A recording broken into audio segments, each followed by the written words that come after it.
ಅವರು press meet ಮಾಡಿ ನಾನು ಅವರಿಗಿಂತ ಮೊದಲು ಪ್ರೆಸ್ ಮೀಟ್ ಮಾಡಿದ್ದೆ. 4ನೇ ತಾರೀಕು ಇಲ್ಲ ಅಂತ ಹೇಳಿದ್ದೆ. 4ನೇ ತಾರೀಕಿದು ಇಲ್ಲ ಅಂತ ಹೇಳಿದ್ದೆ. ಅವರು 4ನೇ ತಾರೀಕಿಗೆ ಮಾಡಿದರೆ ಕಪ್ಪು ಬಾವುಟ ಹಿಡಿತೇವೆ ಅಂತೇಳಿ ಹೇಳಿದರು. ಅಂದರೆ ನಂತರ ಇನ್ನೊಂದು ಹೇಳಿದರು, ವಿನಯ್ ಕುಮಾರ್ ಹೇಳಿದ್ದೆಲ್ಲ ಸುಳ್ಳು ಅಂತೇಳಿ. ವಿನಯ್ ಕುಮಾರ್ ಹೇಳಿದ್ದು ಸುಳ್ಳು. ಈಗ ಇವರೇ ನನ್ನ ಸ್ನೇಹಿತರು ಮಾಧ್ಯಮದವರು ಅಲ್ಲಿ ಹೋಗಿ ಎಲ್ಲ ಫೋಟೋ ತೆಗೆದಿದ್ದಾರೆ. ಅದು ಬಂದು ಗುಡ್ಡದಲ್ಲಿದೆ, ಆಸುಪಾಸಿನಲ್ಲೆಲ್ಲ ಮನೆ ಇದೆ. ಅವರೆಲ್ಲ ಅರ್ಜಿ ಕೊಟ್ಟಿದ್ದಾರೆ. ಈಗ ಅವರಿಗೆ ಮಂಜೂರಾತಿ ಆದಂಥ ಒಪ್ಪಬಹುದು ಅಂತೇಳಿ ಆಗಿದೆ. ಆ ಜಾಗದಲ್ಲಿ ಇವರು ಅತಿಕ್ರಮಣ ಮಾಡಿರೋದ ಬಗ್ಗೆ ಹೋಗಿ ಅತಿಕ್ರಮಣ ಮಾಡಿದಾರಲ್ಲ, ಇದು ಯಾವ ಸರ್ವಾಧಿಕಾರ? ಈಗ ಯಾರು ಬಡವರು ಆ ಭಾಗದಲ್ಲಿ ಒಂದು 600-700 ಜನ ಇವತ್ತು ಹಕ್ಕುಪತ್ರ ನ್ಯಾಯವಾಗಿ ಅವರಿಗೆ ಸಿಗಬೇಕಾಗಿತ್ತು. ಆದರೆ ಅವರಿಗೆ ಸಿಕ್ಕಿಲ್ಲ ಅನ್ನುವಂಥ ಉದ್ದೇಶಕ್ಕೋಸ್ಕರ ಹೋಗಿ ಅರ್ಜಿ ಕೊಟ್ಟರೆ ತಹಸೀಲ್ದಾರ ಮೇಲೆ ಹಕ್ಕುಚ್ಯುತಿ ತರ್ತಾರೆ. ಇದು ಇವರಿಗೆ ಮಂಜೂರಾತಿಯಾದಂಥ ಜಾಗದಲ್ಲಿ ಇವರು ಬಲಾತ್ಕಾರವಾಗಿ ಹೋಗಿ ಇವತ್ತು ಅದನ್ನು ಅತಿಕ್ರಮಣ 6.5 ಎಕರೆ ಇದ್ದ ಜಾಗವನ್ನು 13 ಎಕರೆ ಜಾಗದಲ್ಲಿ ಅತಿಕ್ರಮಣ ಮಾಡಿಕೊಂಡಿದ್ದಾರೆ. ಹಾಗಾಗಿ ಈಗ ಕಾನೂನು ಪ್ರಕಾರ ಅವ್ರ ಮೇಲೆ ಇದಾಗಿದೆ. ಈಗ ಬಿಜೆಪಿಯವರು ಮಾಡಿದ್ರೆ ಅತಿಕ್ರಮಣವ ಅಥವಾ ಜಿಲ್ಲಾಡಳಿತ ಶಂಕುಸ್ಥಾಪನೆ ಮಾಡಿದ್ರೆ ಅತಿಕ್ರಮಣ ಅಲ್ಲ, ಜಿಲ್ಲಾಡಳಿತ ಮಾಡ್ತಿದ್ರೆ 6.5 ಎಕರೆ ಮಾತ್ರ ಮಾಡಬೇಕು. ಈಗ ಜಿಲ್ಲಾಡಳಿತ ಯಾರ ಹತ್ರ ಮಾತಾಡಿಕೊಂಡು ನಿಗದಿ ಮಾಡಿದ್ದು, ಶಾಸಕರ ಹತ್ರ ಮಾತಾಡಿಕೊಂಡು 4ನೇ ತಾರೀಕು ಅಂತ ನಿಗದಿ ಮಾಡಿದ್ದು. ಇವರು ತುರಾತುರಿಯಾಗಿ ಇವತ್ತು ಜಿಲ್ಲಾಡಳಿತ ಮಾಡೋದಕ್ಕಿಂತ ಮೊದಲೇ ಇವರಿಗೇನು ಜಾಗ ಹಸ್ತಾಂತರ ಆಗಲಿಲ್ಲ. ಜಾಗ ಹಸ್ತಾಂತರ ಆಗಲಿಲ್ಲ. ಅದು ಯೋಜನೆ ಇಲಾಖೆಯಲ್ಲಿ ಆ ಜಾಗ ಇದೆ ಇವತ್ತು.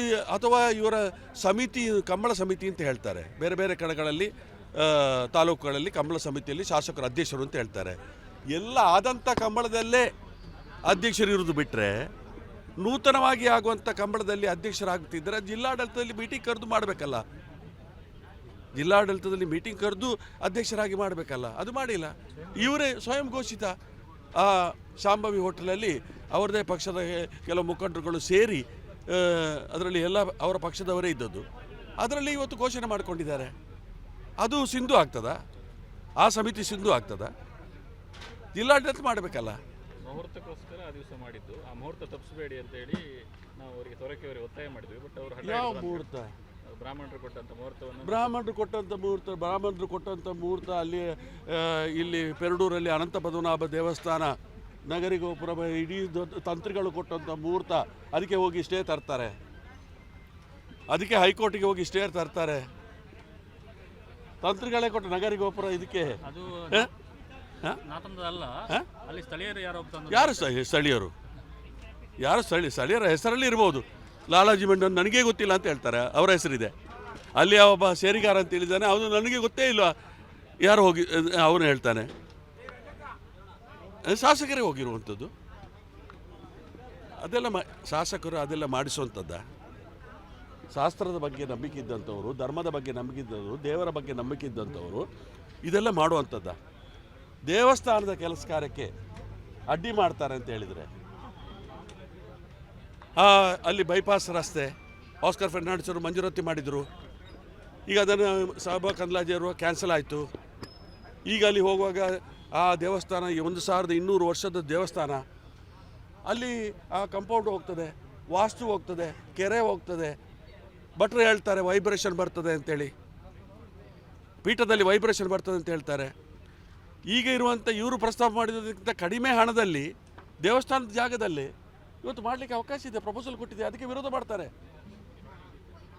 ಮಾಡ್ತಾರೆ. ಆ ಹಣ, ಎಕ್ವೈರ್ ಆದಂಥ ಹಣ ಆ ದೇವಸ್ಥಾನಕ್ಕೆ ಬಂದರೆ ಜೀರ್ಣೋದ್ಧಾರ ಕೆಲಸ ಕಾರ್ಯ ಮಾಡಲಿಕ್ಕೆ ಆಗ್ತದೆ ಅದರಲ್ಲಿ. ಮತ್ತು ಶಾಸ್ತ್ರ ಇದರ ಬಗ್ಗೆ ನಂಬಿಕೆ ಏನಿದೆ? Yes sir, thank you.